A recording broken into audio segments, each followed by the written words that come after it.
You're listening to the Cyberwire Network, powered by N2K.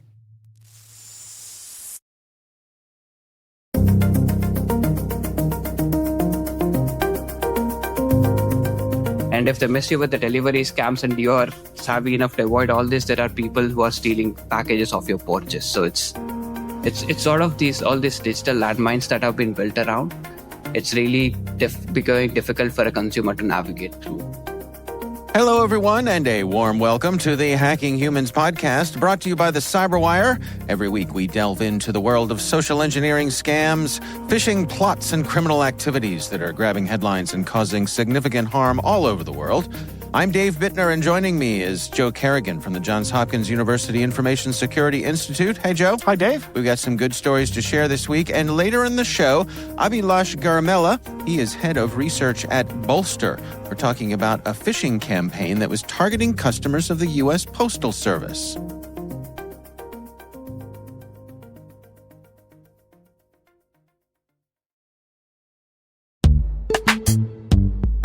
But first, a word from our sponsors at KnowBe4.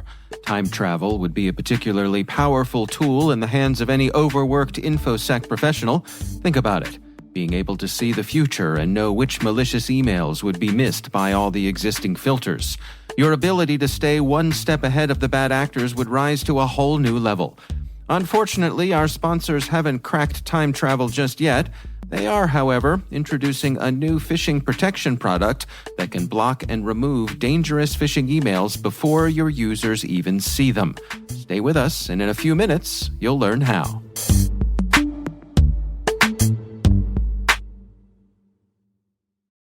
All right, Joe, before we jump into our stories here, we have a couple of items of follow-up here. Yeah, two quick items here. Cyber News has a story on something we talked about way back in episode 272, and that's the ad that you kept seeing popping up about the car accident. Yes, yes. I miss him so much, Yes, that one. So we have a link in the show notes about that, so go check that out. That's from Cyber News. Well, let me just add to that I got a hot tip from my wife, who is a Facebook group administrator. So she knows how to use Facebook at a much higher level than I do. And she made the suggestion. She made the suggestion within Facebook, if you, rather than looking at the timeline that it provides you with, look at the feeds. So look at Facebook feeds and then select just a, what do you call it? What's the timeline where it's in order of the time that things happen? Chronological? Thank you. Chronological. That's the word I'm looking for. It's chronological. Set your feed to chronological just from your friends, and that will pretty much do away with that particular scam.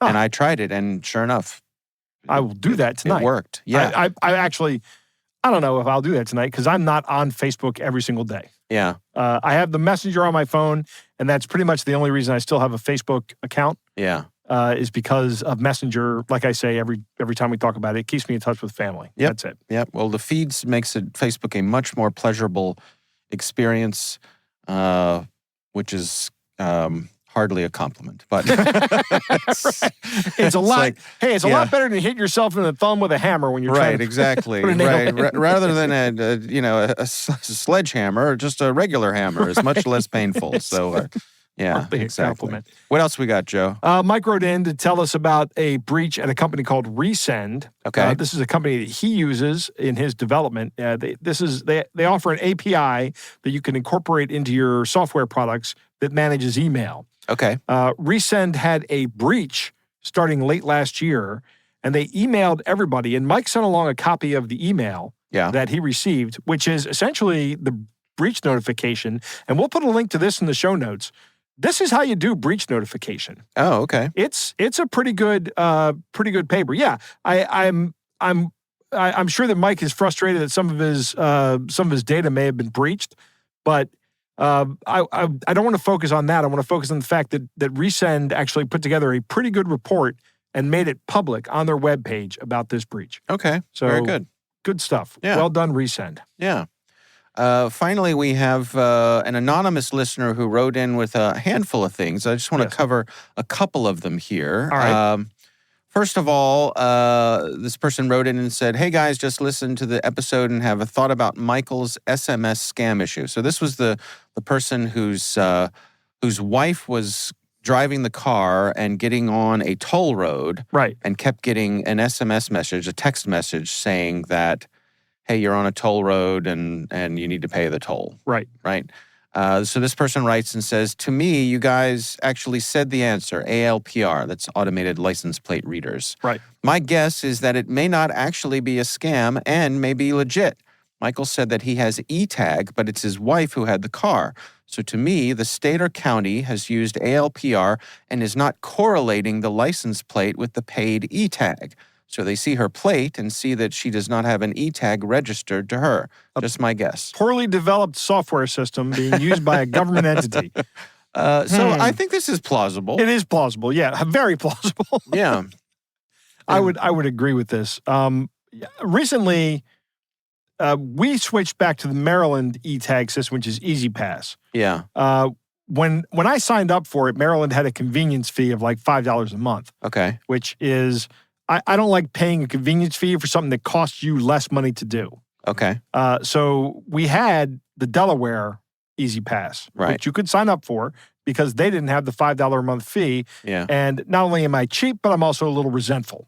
So I went ahead and did that. But then I decided Maryland changed the rules a couple of years ago, and I was like, I should really sign up for the Maryland Easy Pass, especially since they give you lower tolls if you're a Maryland resident.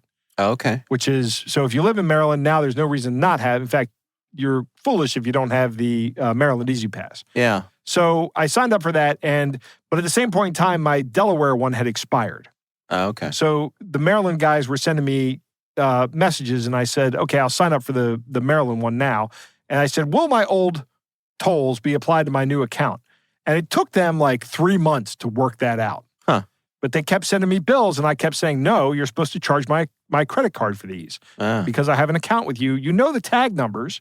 You have the tag numbers. You know the tag numbers of all my cars. You have all this information. Go ahead and please put it together and charge me. Yeah. Took a month. Okay. Well, at least they didn't overcharge you, I guess, right?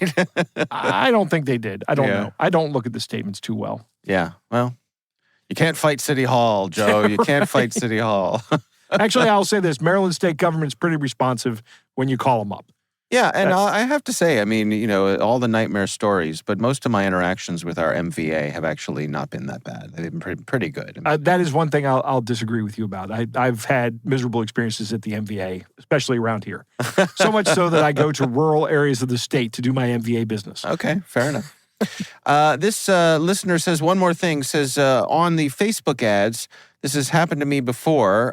This is where you were talking about the pan that you had purchased. I was talking about the Hexclad pan. Right. And this listener says, I'm willing to guess that you purchased the pan from Amazon and the Amazon account uses the same email address as the Facebook account. So simple tracking, sort of. Well, my son actually picked up the pan. Yeah. And my wife and I were the ones talking about it. I didn't even search the pan or look for it. Mm-hmm. So it was not that. But the same residence, it was shipped to the same house. My son lives with us, so yeah, it could be. It could be they, and the correlation. He's right. The correlation is simple. Right. They know where we all live. Yeah, right. They sure do. They sure do. All right. And this listener follows up and says, I like the show, the banter, and what you guys are trying to do. Even if you may say something I disagree with, keep it up, and hopefully the show will be around for years to come. What? Well, we may hope say so as something well. we disagree with. Dave, he should not disagree with anything we ever say. He must be talking about me, Joe. Okay. Because obviously no one could ever disagree with anything that you say. So Everybody should disagree with what I just said, by the way. all right. Nobody should 100% agree with anybody else. Okay. That's my enough. opinion. Fair enough. All right. So again, thank you all for writing in. We do appreciate it. And you can send us a message. It's hackinghumans@n2k.com. All right, let's move on to our stories here. I have a story from the folks over at ProPublica, and this is an article titled, How Walmart's Financial Services Became a Fraud Magnet. something at Walmart being suboptimal, Joe. I'm shocked. I'm shocked. Uh, so I don't like Walmart. yeah, I don't. I mean, I think that's a pretty common thing. I think most people I think most people don't shop at Walmart because they choose to shop at Walmart. Like Walmart is where you shop if you have no other options. Right. Right. Either because, I mean, to in Walmart's defense, Walmart is very inexpensive. They are. And- They do have good pricing. Right. Some of the ways they achieve that may not be the most ethical. So you get a lot for your money at Walmart. Yes. But, it can also be, to me, I have trouble with the chaos that is Walmart. It makes me anxious being in a Walmart because of how messy it is and just the kind of activity that's going on there. The way it's organized is just not great for me. But it's not to say I never shop there, but if I have the option of shopping elsewhere, I do. like where you and I live, there's a Target nearby the Walmart. And I will Correct. go to the Target, and only if the Target does not have what I need will I then Also, venture into Amazon Walmart. doesn't have it. Right. Yeah, absolutely. Anyway, this story starts out talking about someone named Christy Brown, who's a retired teacher in New York, who was deceived way back in February of 2020 by a scammer who was claiming to be from the FBI and was telling her that drug traffickers were using her Social Security number. In a roundabout way, the ways that we describe here all the time. Right. She was directed to buy $2,000 in Walmart gift cards and share the details, which was going to help the FBI crack the case. Well, of course, it turns out that it was a scammer. Of course. And the scammer sold the gift card details to another scammer, someone named Qinban Chen, who was a Chinese national who was living in Virginia, who then used those gift cards to buy other gift cards, which is interesting, right? So you got your Walmart gift cards, and then you turn around and you buy Apple gift cards or Right. any other brand. So now you've effectively laundered the money because now you're two gift cards deep into this. Right. Yeah, and there's probably no relationship between the gift card numbers. Correct. There's no traceable relation. It's almost like cash. Yeah, exactly. Right. Exactly. So this person's operation, Mr. Chen's operation, which ultimately involves reselling the gift card to folks in China, because U.S. gift cards are a hot commodity in China because it's ways to get around some of the restrictions on money and surveillance and so on and so forth in China. This person laundered about $7 million. $7 million? One guy laundering $7 million? Yeah. This article talks about how basically they had the equivalent of in-store money mules who would sit there and wait for the gift card numbers to come in and then go and buy other gift cards, and they would use the automated kiosks to do it. In other words, Probably the Walmart app as well. Well, they'd use the line, the line at the store where there isn't someone checking you out. Right. Yeah. The it's kiosk. unsupervised. Right. So Exactly. there's nobody to go, this is kind of funny. Well, what's interesting about that to me is that I know a lot of stores you can't buy a gift card through the kiosk. You have to go through the line to do it. But evidently that's not the case in Walmart, or at least it wasn't when this was all happening. Right. The Department of Justice was on to this. In fact, they referred to the case as the Walmart scheme. And the DOJ has claimed that Walmart had insufficient anti-fraud measures and they were resistant to stricter enforcement, and that helped facilitate this fraud. The DOJ claims that Walmart had routed over $1 billion in fraud losses in about a decade between 2013 and 2022. Really? Yeah. And, Walmart this article points out that Walmart makes big money off of all of this. Right. They get a cut of every gift card sold. Sure. They get a cut of wire transfers, which is big business at Walmart. So they've made hundreds of thousands of dollars. Facilitating cybercrime, essentially. Facilitating cybercrime. So the FTC alleges, in fact, they sued Walmart in 2022 alleging that Walmart had allowed these fraudsters to exploit their money transfer service. Walmart likes the financial services line of business. In fact, they bought an online banking platform in 2022. Ultimately, this person, Mr. Chen, he ran his scheme for 5 years, and he was arrested in 2021. He had a trial back in September, and he was convicted on multiple charges, and he will be in prison for quite a while. Okay. The original victim, Christy Brown, who we mentioned, she lost $2,000. Of course, beyond that, there was the emotional distress of everything that she went through. Yeah. I'd like to point out, if Christy Brown hears this, $2,000 is getting off pretty cheap in one of these scams. Yeah. I know it's a lot of money, and I don't mean to diminish it, but breathe a sigh of relief there. There are people who lose tens and hundreds of thousands of dollars to these kind of things. Yeah.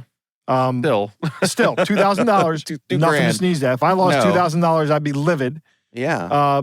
Again, we hear somebody coming forward and talking about it, which is great. So thank you, Christy Brown, for that. That's courageous, and in no way, and there are a lot of people who don't come forward and say that.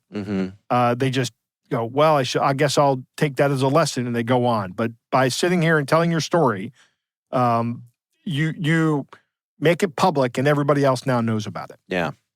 This article points out that Walmart is, I guess the way to describe it is being kind of two-faced in their... duplicitous. Duplicitous, thank you. That is a much more expensive word than the one I chose. Joe the human thesaurus today. So Walmart, in their public statements, they, of course, point out that they are trying to stop this sort of fraud. And also, they point out that through their financial services, that they have saved their customers millions and millions of dollars over the years. And I think there's something to that in that, Walmart has these centers where you can do cash transfers and so on and so forth. There are Walmarts that have, I think they call them Walmart money centers. Really?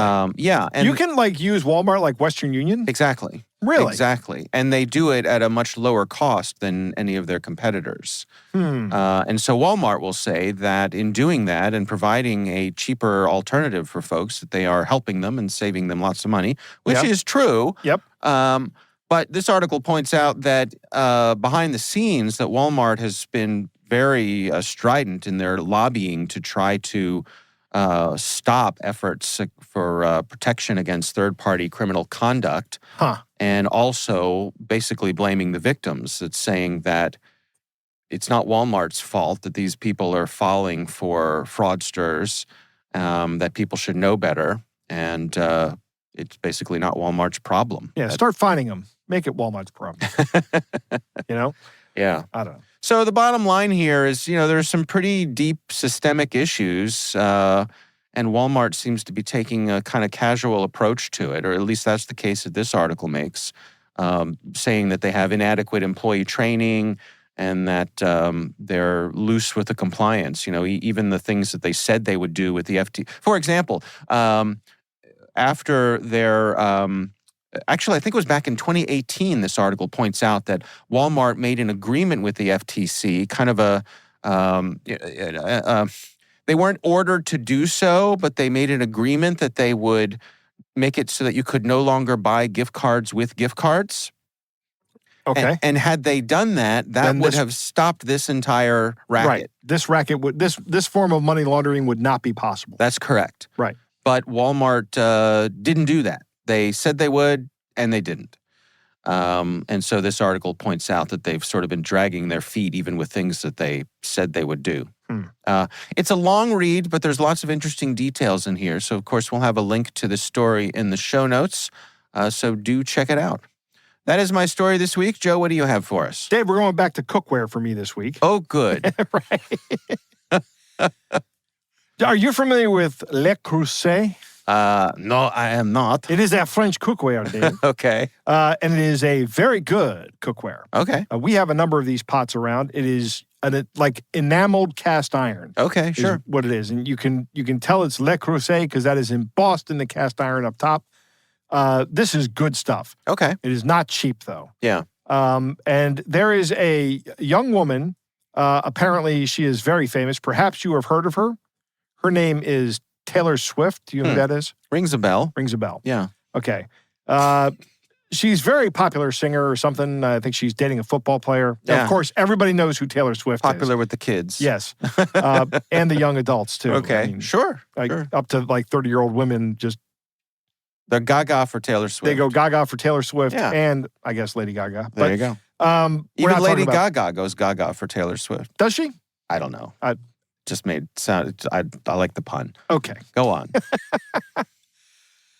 Anyway, she also likes Le Creuset because she gave it as a gift to a bridal shower of one of her fans she just showed up at.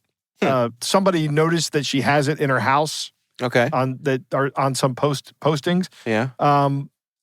There's an article in the New York Times that we'll link to that talks about it that says that she is in the past has indicated that she likes somehow Le Creuset. Okay. Well, somebody decided they were going to build a fake ad that featured a fake Taylor Swift talking about a Le Creuset giveaway. Oh. It rhymes nicely. I didn't even realize that because I had written everything here and didn't get the French pronunciation rhyming with the English. Anyway, it's a giveaway. And it was, this was deep faked using samples from Taylor Swift's voice. Yeah. And then overlaid over a video. And in the New York Times article, there's a picture of the video. And I don't think the video looks like Taylor Swift. Okay. It looks a little weird to me, but maybe it actually, I'm not good with faces. Okay.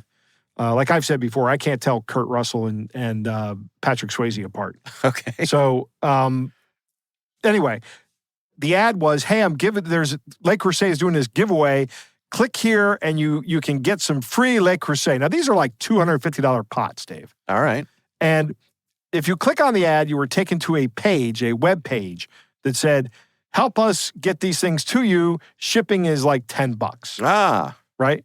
And then you enter credit card information and you never get your $250 pot mailed to you. Right, of course. Right? There have been a number of people who have been impersonated this way, including Selena Gomez, Okay. who you and I are both big fans of, especially from yes. Only Murders in the Building. Yes, Great show. I do know who she is. Yep. Oprah Winfrey. Personal friend of mine.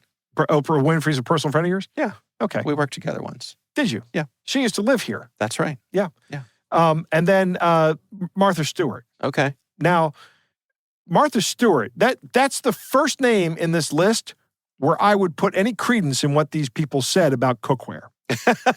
Okay. Right? Like if Taylor Swift said to me, you know what piano you should buy? I'd be like, tell me, which piano should I buy? Right. There's something I give her credence on. Sure. Which microphone should you use for singing? Okay. Yeah. Very good. Yeah. Or she also plays guitar. She's multi-talented. Sure. Right? Selena Gomez, if I'd take acting advice from. Yeah. Right? Also a musician in her own right. Yeah. I mean, kind of like a produced musician, although anyway. Oprah Winfrey, I don't know what I would take as advice from Oprah Winfrey, but certainly not cooking advice. I don't think that Taylor Swift, Oprah Winfrey, or Selena Gomez have made a lot of their own meals over the past couple of years. Not lately. No, not probably lately. not. Right. Yeah. Martha Stewart, at least, I would trust that advice anyway. Okay. But this got me thinking about what do you do to defend yourself against this? And maybe this is the old curmudgeon, grumpy old Joe kind of thing. Yeah. But don't worship these celebrities, any of them. Right? Don't be so enthralled with them that when you see an ad for whatever it is they're selling, that you're just like, ooh, this is somebody I like. I wonder what they like. Yeah. If you like anybody, there are people I like. Yeah. Right? Like, take, for example, Dave Lombardo, one of the best drummers, I think, ever in heavy metal. Okay. I would listen to anything he had to say about drumming. Yeah. Right? That would be the end of it. If he wanted to tell me about pots and pans, I wouldn't care. But, well, what if there was some crossover with something that he and you both had in common? So let's say he said, I don't know, here's a particular a brand of whiskey or a bottle of wine or, something like that. I'll give you the perfect example of that. Yeah. Ryan Reynolds. Okay. Who I enjoy a lot of his movies. Yeah. I think he's very funny. Okay. He has a gin that he is an owner of. Okay. Aviator gin. Right. Never tried it. Okay. You know why? Because it's gin, number one. I don't like gins. And you don't like drinking a pine tree? No, I don't. I actually do like gin, but No, I do you? get Okay. where you're coming from. Have you ever tried yeah. Aviator gin? No. No. Would you try Aviator gin because Ryan Reynolds recommended it? No. No, me neither. Me neither.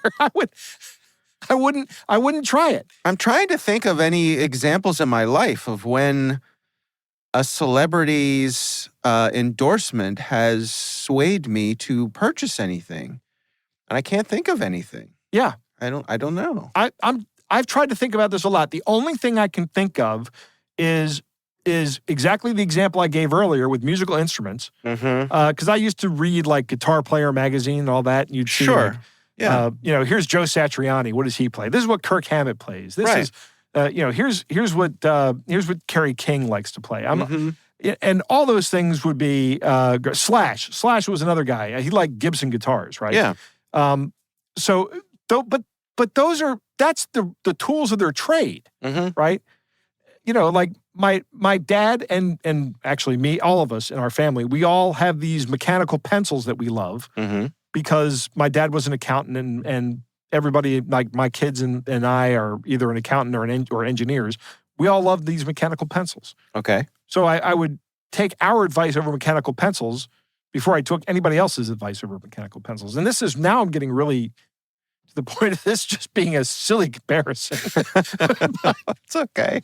But the celebrity worship, you can't, these people are good at what they do. Yeah. Right? These people are good. Like Oprah Winfrey can bring people together and put together an entertaining show. Right. Taylor Swift, a very good performer, beloved by many people. Selena Gomez, a pretty good actor, musician, as you mentioned. That's their job. Their job isn't whatever celebrity product, whatever product they're endorsing. I just never caught on with that idea of celebrity endorsements of products. No, but it seems to work. I mean, it's, it does seem to work. As long as there's been advertising and there's been celebrities. Right. There have been celebrity endorsements. Yeah. So all the way back to the days of cigarettes. Yeah. I'm Clark Gable, and I really like these cigarettes. Right. 9 out of 10 doctors recommend Lucky Strikes. So it's effective. But I think your point is a good one, that you shouldn't let your being enamored with a celebrity short circuit your critical thinking about any sort of product. Right. Yeah. Now, that being said, trust me when I say these pots and pans from Le Creuset are very good. I'm not being paid. That's Joe Kerrigan's celebrity endorsement. Right. It's the Hacking Human stamp of approval. What am I? I might be an fine E-list French celebrity. cookware. Right. That's exactly, boy, that is so in our lane. Right. Yeah. I would say if you're going to do that, try it yourself. But the other thing I'd tell you is, remember, nothing's free. Right? You're not going to log onto a website and miraculously get awarded a $250 item. Right? Let alone something that's going to cost you way more than $10 to ship to you. These things are heavy. They are heavy pots and pans. Yeah. But you know what? It strikes me about this is what's really smart on the scammer's part is that a $10 fee is not a lot. Yes. And so the victim of this, I bet a lot of people were like, you know what? I'll roll the dice. Right. This is probably a scam, but what if it isn't? Right. Then I'll get Taylor a Swift's $250. behind Yeah, I'll get a $250 pot for $10. And if not, I'm out $10. If not, I'm out $10. Yeah. And also, the odds of them reporting it are very low. Very low. Because it's so $10. little bit of money. Right. Yeah. So I think there's some deliberate and craftiness on the part of the scammers here. I think so. Yeah. The article from the New York Times quotes a Dr. Liu from the University of Buffalo saying these AI-generated voices are getting much easier to generate. The AI lip sync is getting much easier to come across, and that these things are just going to happen more and more frequently. Yeah. It's these scams are coming, or they're already here, obviously. Right. But they're only going to grow in number. Yeah. So you remember the Keanu Reeves T-shirt scam? Where it's Keanu Reeves holding up something and everybody photoshopped out whatever it was he was holding and put up T-shirts? No, I don't remember that. But... Oh. Huh. I thought we talked about it on this show. Maybe we didn't. Maybe I'm... Oh, well, it's also quite possible that I have a terrible memory. It is possible. In fact, count on it. So, But this is that on steroids. Yeah. Now they're just making fake videos of popular people talking about giving away expensive pots. That's another annoyance I have with Facebook, by the way. Oh, yeah. That's you know what, Dave? Very good that you mentioned that, because these ads ran, of course, on all of Meta's platforms. Yeah. And I forgot, I glossed over this sentence in the show notes here that we have, but dozens of separate similar Le Creuset scam ads featuring Taylor Swift, many of them posted this month, were still visible as of late last week on Meta's public ad library. Yeah. So Meta has done nothing about it. Yeah. So there's my jab at Meta for the week. The thing I'm thinking of here that is an annoyance on Facebook is you will see some sort of wise quote, right? Right. And that wise quote will be superimposed over the image of some celebrity. Yeah. And the celebrity didn't say that. Right. It has nothing to do with the celebrity. Well, you know what Abraham Lincoln said, Dave? Don't believe anything you read on the internet. That's true. I saw that on the internet, so I Right. know it's true. All right, Joe, it's time to move on to our catch of the day.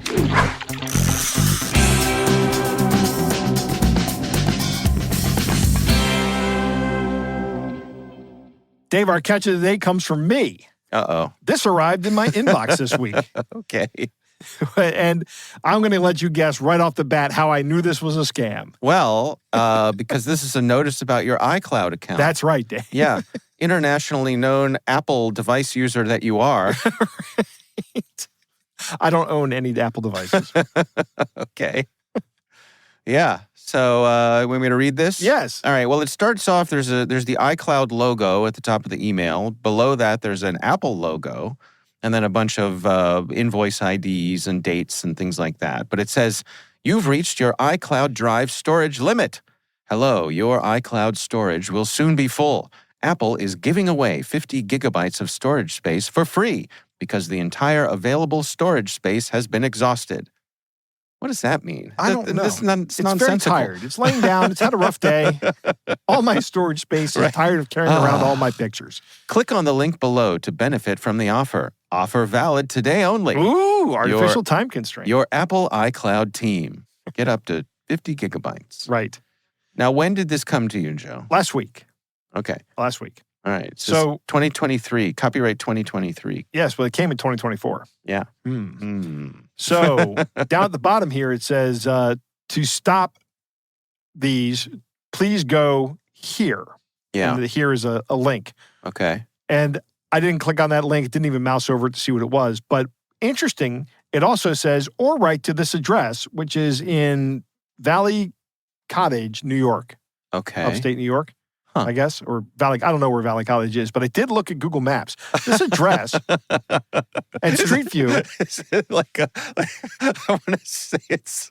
I'm just picturing like a lonely rest stop by the side of the road. You're not far off. Okay, Go on. You know all the. We live in Columbia. You know all the one-level industrial commercial spaces we have around here. Brick on block. Yep. Yes. Brick on block commercial office space. Sure. Brick on block commercial office space. That's what it is. One of the suites in here is a trampoline place. You know, like what do they call them around here that they have? I don't know. Yeah, the bouncy houses and bouncy things. houses. Right. Sure. Yep. One of them is a medical supply company. Okay. I don't know which one of these this is. I'm wondering why this address was even in here. This might just be me going down a rabbit hole that has no meaning or anything. Right. Highly possible. Yeah. Especially with the way I think about things. But I was fascinated by that. Yeah, that is interesting. I wonder if there's somebody at this address that's part of this scam. Right. And what happens if you write them? Oh, you got us. Boys, shut it down. Maybe I'll write these guys a letter. We got a postcard from Joe. The jig is up. Maybe I'll do the old Mark Twain thing where I send them a letter and go, they know everything. Run. There you go. Yeah. All right. Well, we would love to hear from you. If you have something you'd like us to consider for our catch of the day, you can email us. Again, it's hackinghumans@n2k.com. We were talking about mitigating cyber threats to your organization before your users even see them. The new PhishER Plus from KnowBe4 was developed to help you supercharge your organization's email security defenses. How? You get a unique crowdsourcing advantage. More than 10 million highly trained KnowBe4 end users from across the globe catch and report malicious email that makes it through all the filters. KnowBe4's Threat Lab then validates it with AI and with human researchers. PhishER Plus blocks phishing threads other tools have missed and proactively removes them from your users' inboxes. Not quite time travel, but we think you'll agree it's a vital capability in any InfoSec professional's arsenal. Visit knowbe4.com/products/PhishER-plus to learn more. That's knowbe4.com/products/PhishER-plus. And we thank KnowBe4 for sponsoring our show.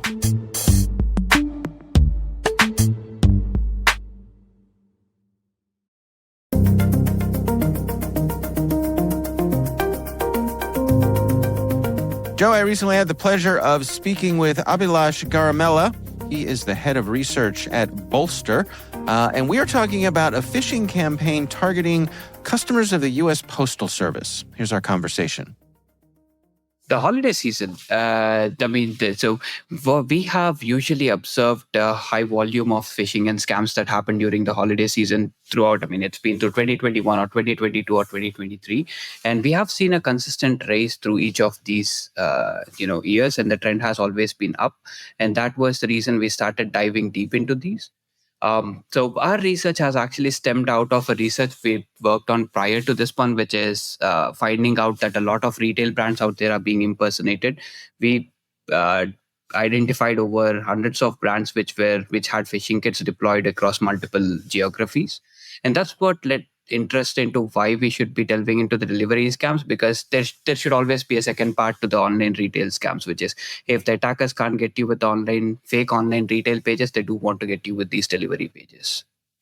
Well, let's talk about the scam itself. Suppose that I'm a consumer out there and I'm doing my own thing, minding my own business. How would these folks try to draw me into this scam?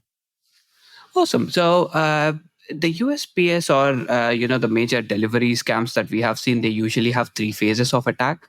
The first one is the setup phase, right? The attacker either purchases a typo squad domain, which is a common misspelling, and they try to make it look legitimate. It could be that one of the domains that we observed was an attacker purchased walmarts.co, Walmart with an S at the end, and then they started hosting it on one of the free hosting providers or these freemium SaaS hosting providers. Or they could simply start using the Web3. And once the attack is actually set up, the second part of the attack is the medium of distribution. The attack is distributed via your SMS, your messaging service, or the email. These days, they're also using WhatsApp, Signal, Telegram, anything that they can get their hands on to distribute the attack. But what usually happens is that the target or the potential victim receives a message that is a fake alerting or a fake alert about a package delivery that failed. The attacker will either state an incorrect address or a missing address as the reason for the package delivery failure. And each of these messages usually comes with a link embedded in them, and this link will redirect the user to the original phishing page. And this phishing page is what we discussed, how they set it up. They can either set it up on a typo squad domain, or most of these we have also seen use subdomains of freemium SaaS providers. And the moment these guys migrated to start using freemium SaaS providers, suppose I sign up on one of these providers and they give me 1 month of free hosting, I can start doing it at a larger scale. I can just start creating these fake accounts and start just blasting out into the internet. And the third piece of the attack, of course, is that once, as a target, if I receive a text message during the holiday season saying that my delivery failed, I am most probably going to go ahead and click on that and take a look at it, or at least take a peek at it, right? And the moment I go there, this web page, what we have seen is a level of sophistication which has increased throughout the years. In the past, these web pages used to be just static web pages, which used to say, hey, you know what, your delivery failed, why don't you sign in? These days, the attackers have actually built in JavaScript into these web pages, which tries to identify your IP location. The moment they get your IP address, they're getting your residential, your proximity of your residential location. And so if say I'm based out of the San Francisco, um, the delivery scam would say, hey, you know what, your delivery has been held in a warehouse near San Francisco, and it's been held in this zip code. In order to retrieve your package, you need to provide us with the following information, where they're asking for your delivery address, they're asking for your personal information, your credit card information. And at this point, I mean, if a victim actually goes through with the scam, at that point the attacker has everything about you. Hmm. Well, give us an idea of the scale of these campaigns that you're observing here. So last month, when when this research was being published, we found out around 3,000 unique phishing domains that were hosting this scam. And that is just on the rise. I think when we last calibrated this a couple of days ago, it was over 6,000 phishing domains that were hosting it. Wow. I mean, I guess I hadn't considered how much more successful a campaign like this can be at the holidays, when people have so many things being delivered from so many different places. It's hard to keep track of, and I can imagine it makes it that much easier to fool folks. Oh, absolutely. So at this point, there is a whole attack cycle to it. So at this point, there are so many digital landmines for a consumer to purchase anything online and get it delivered successfully. Attackers will try to target you with the fake ads on Instagram, on Facebook, where they're like, hey, you know what, you get Ray-Ban glasses for $30 or Nike shoes for $15. And if you miss those, if as a consumer you're savvy enough and okay, this is fake and I'm not going to go ahead and click on these, they try to get you with these phishing pages, fake online phishing pages, which give you heavy discounts. If they miss you with the phishing pages, they're trying to get you with these delivery scams.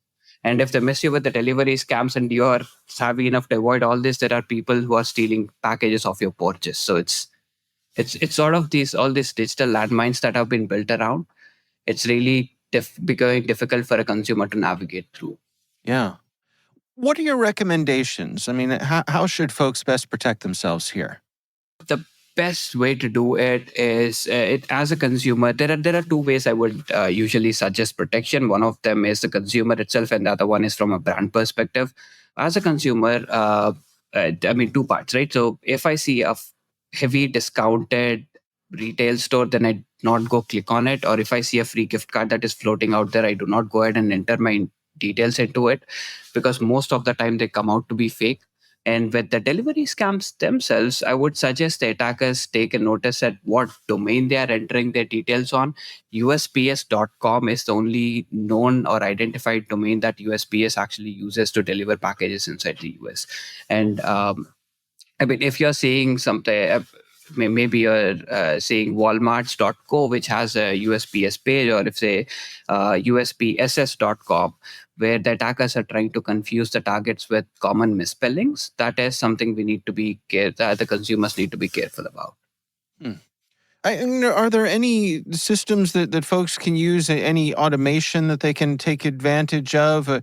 Is this the kind of problem that if somebody's really concerned about it, that they could throw a little bit of money at? Oh, absolutely. I think they need not actually throw money at it. From a consumer perspective, there are multiple tools which could do it for free. For example, we have Bolster actually has a freemium free community model, which is called checkfish.ai. If you have a suspicious link, you can just go scan it in there to see whether that's a legitimate site or if that is a fake website. Right? If you see USPSS.com and you're like, is this a real package or is that a phishing page? You just scan it in there and we're going to tell you for free whether that is a phishing page or not. But when it comes from a brand perspective, as a brand, if you're trying to protect your consumers, as USPS or as the Nikes and Adidas or Superdries of the world, if you're trying to protect your consumers, then definitely they would either need to build automation to start protecting these or go work with a vendor who has the ability to protect them.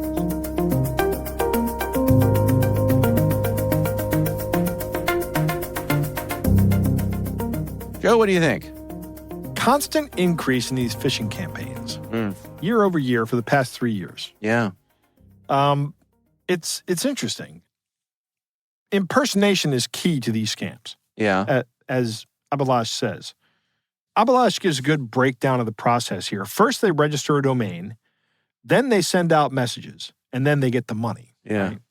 It's the typical scam we hear about a lot. He talks about the domain squatting, the typo squatting. We're using these freemium sites that offer 1 free month.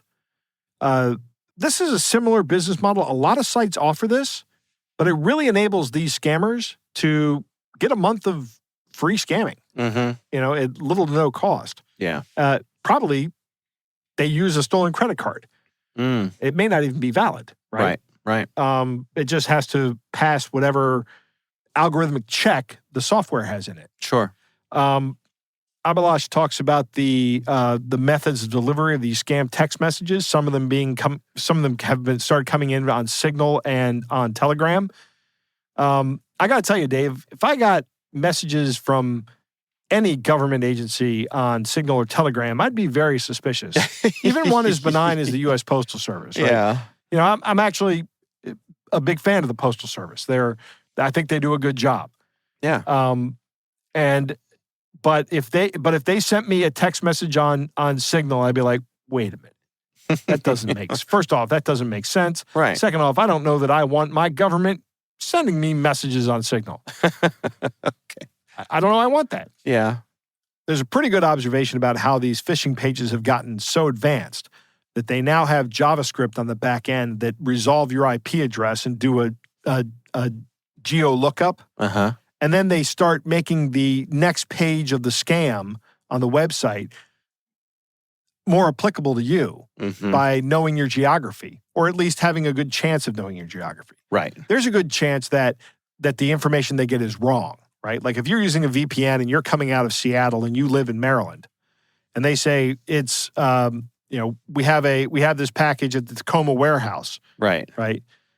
You're like, Tacoma, Washington? That doesn't make any sense. Why are you telling me about this? But if you're not doing that, it's fairly trivial and accurate a lot of the time so that it lends credence to this. Sure. To this scam. Online shopping is a goldmine for these, and Abhilash points that out. We have they try to get you with the fake sites. If they can't get you with the fake sites, they get you with a missed delivery scam. And finally, if they can't get you with that, they just steal whatever it is off your porch. Right? There's opportunity for crime all the way in every step of the way of this process. Right. Fortunately for me, it works almost every time. I don't know that I've ever had anything wind up being stolen off my porch. Yeah. But I have had malicious Google ads redirect me, and I've talked about that on the show, redirect me to the wrong site and victimize me that way. I'm still angry about that, Dave. I'm still angry and embarrassed about it. But, I tell people, thank you for telling your story, so I'm going to tell my story too. Yeah. I like that there are sites that you can scan the URL. Bolster has one. VirusTotal has one. There are a number of them out there. I think you mentioned one time that was like a complete URL detonation service. Right. Right. Yeah. Yeah. I don't remember which one that was. I can't remember but either. But there are lots of those things out there, and there are good ones you can use. Yep. So go ahead and use one of them. And if you are a business, take protection of your customers seriously and your customers' data seriously. Make sure your customers know the communication channels you're going to send across. Make sure they're clear that you're not going to send them a message on Signal or Telegram, or you're only going to send an email via to a specific email address. I will say this, Dave. Recently, I've been getting delivery confirmation emails from UPS when I order something from Amazon. Okay. And they're accurate.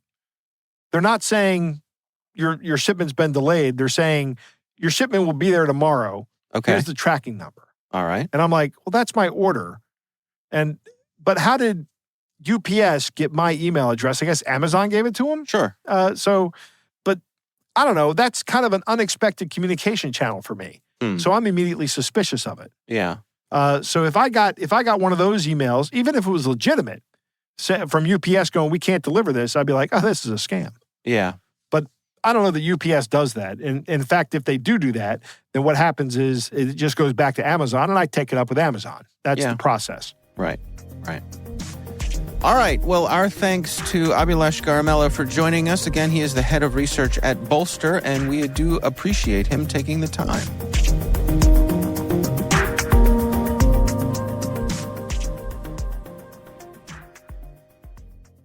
We want to thank all of you for listening, and of course, we want to thank our sponsors at KnowBe4. They are experts in helping users do the right thing through new school security awareness training.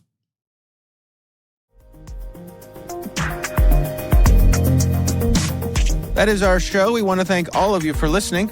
A quick reminder that N2K Strategic Workforce Intelligence optimizes the value of your biggest investment, your people. We make you smarter about your team while making your team smarter. Learn more at n2k.com. This episode was produced by Liz Stokes. Our mixer is Elliot Peltzman. Our executive producers are Jennifer Iben and Brandon Karpf. Our executive editor is Peter Kilpe. I'm Dave Bittner. And I'm Joe Kerrigan. Thanks for listening.